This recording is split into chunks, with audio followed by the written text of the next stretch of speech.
Assalamualaikum warahmatullahi wabarakatuh. Perkenalkan, kami dari kelompok 7 ingin mempresentasikan tentang SOP atau peraturan pemutusan hubungan kerja dari perusahaan Shiro Games. Untuk anggota kelompok kami yaitu yang pertama saya sendiri, Muhammad Andika Surya Pratama.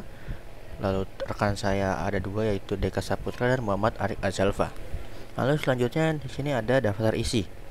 Nah, untuk daftar isi yang pertama yang akan kami jelaskan yaitu profil perusahaan, lalu yang kedua tujuan, yang ketiga alasan PHK, yang keempat kebijakan PHK, yang kelima mekanisme pembuatan surat peringatan. Baik, kita mulai. Yang pertama, profil perusahaan. Shiro Games adalah sebuah perusahaan game independen yang berdedikasi untuk menciptakan pengalaman bermain yang tak terlupakan. Didirikan pada tahun 2003, Shiro Games memiliki visi untuk menghadirkan game-game berkualitas tinggi yang dapat dinikmati oleh pemain dari berbagai kalangan usia. Shiro Games percaya bahwa game tidak hanya sekedar untuk hiburan, tapi juga dapat menjadi media untuk belajar dan berkreasi.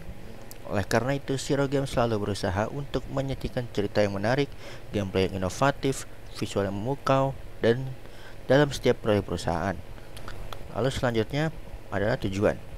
Tujuannya adalah untuk menitik beratkan kepada seluruh divisi game developer agar selalu memberikan tanggung jawab terhadap jalannya kegiatan perusahaan supaya tetap berjalan.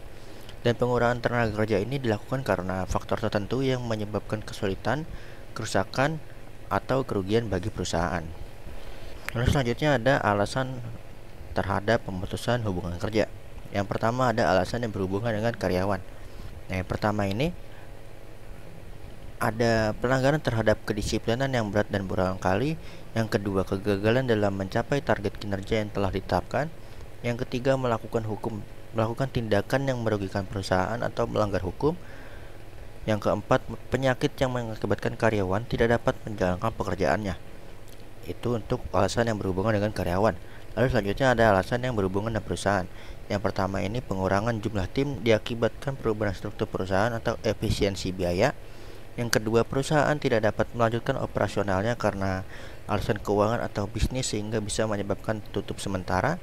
Dan yang terakhir, perusahaan menghentikan atau mengurangi jenis usaha tertentu yang mengakibatkan pemutusan hubungan kerja diadakan. Lalu di sini ada kebijakan PHK, peringatan lisan, yaitu ditujukan untuk pelanggaran ringan terhadap peraturan perusahaan. Karyawan akan menerima teguran lisan dari atasannya. Lalu atasan akan memberikan penjelasan mengenai pelanggaran yang dilakukan, menunjukkan bukti-bukti yang relevan, dan memberikan arahan agar karyawan tidak mengulangi kesalahan yang sama. Contohnya, seperti karyawan terlambat masuk kerja. Lalu untuk peringatan tertulis, yaitu ada SP1. Setiap karyawan yang terbukti melakukan pelanggaran administratif akan dikenakan sanksi yang berupa surat peringatan pertama, seperti pelanggaran pada tata tertib kehadiran, tata tertib umum, dan tata tertib kerja. Lalu untuk SP kedua, perusahaan akan mengeluarkan surat peringatan kedua apabila karyawan terbukti telah melakukan pelanggaran yang bersifat administratif lagi, seperti pelanggaran yang disebutkan di SP1, yaitu lalu dilakukan secara berulang, dan pelanggaran terhadap kode etik karyawan. Lalu untuk SP yang ketiga, perusahaan akan mengeluarkan surat peringatan ketiga apabila karyawan terbukti telah melakukan pelanggaran yang bersifat administratif, seperti pelanggaran yang disebutkan di SP1 dan SP2.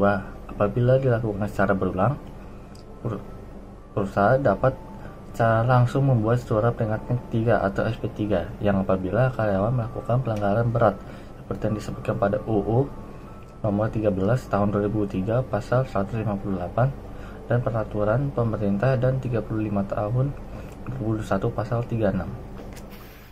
Kebijakan pemutusan hubungan kerja. Yang kedua, kebijakan PHK berdasarkan perusahaan tidak dapat melanjutkan operasionalnya. Kebijakan ini dibuat berdasarkan pada penjelasan slide 6 nomor 2, yaitu yang pertama, perusahaan berkewajiban membayarkan tunjangan dan upah yang belum dibayarkan berdasarkan kesepakatan pada masing-masing karyawan. Yang kedua, perusahaan berkewajiban membayarkan uang penghargaan kepada karyawan. Berikutnya ada mekanisme pembuatan surat peringatan. Yang pertama, surat peringatan pertama atau SP1 dibuat oleh perusahaan untuk karyawan yang melakukan pelanggaran dan berlaku selama 6 bulan sejak tanggal dikeluarkan. Berikutnya, surat peringatan kedua atau SP2 diterbitkan oleh perusahaan jika karyawan tidak memperbaiki kesalahannya setelah mendapat surat peringatan pertama. Yang kedua, atau jika karyawan melakukan tindakan yang bertentangan dengan tata tertib atau peraturan perusahaan lainnya selama masa berlaku surat peringatan pertama. Yang ketiga, surat peringatan kedua ini berlaku selama jangka waktu 6 bulan terhitung sejak tanggal dikeluarkan. Berikutnya surat peringatan ketiga SP3. Yang pertama diterbitkan oleh perusahaan jika karyawan tetap tidak memperbaiki kesalahannya setelah surat peringatan kedua. Yang kedua, atau jika karyawan melakukan tindakan yang bertentangan dengan tata tertib atau peraturan perusahaan lainnya selama masa berlaku surat peringatan kedua.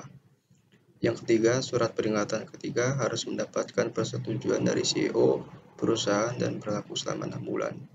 Yang keempat, apabila setelah penerbitan surat peringatan ketiga tidak terdapat tanda-tanda perbaikan dari karyawan yang bersangkutan, perusahaan berhak untuk memutuskan hubungan kerja. Yang kelima, yang terakhir, karyawan yang melanggar akan diskors tertulis selama maksimal 4 bulan sebelum PHK dengan gaji minimal 60% selama masa diskorsing. Setelah masa diskorsing berakhir, perusahaan akan mengevaluasi kembali kinerja karyawan sebelum mengambil keputusan final. Sekian dari kelompok kami, kurang lebihnya mohon maaf. Wassalamualaikum warahmatullahi wabarakatuh.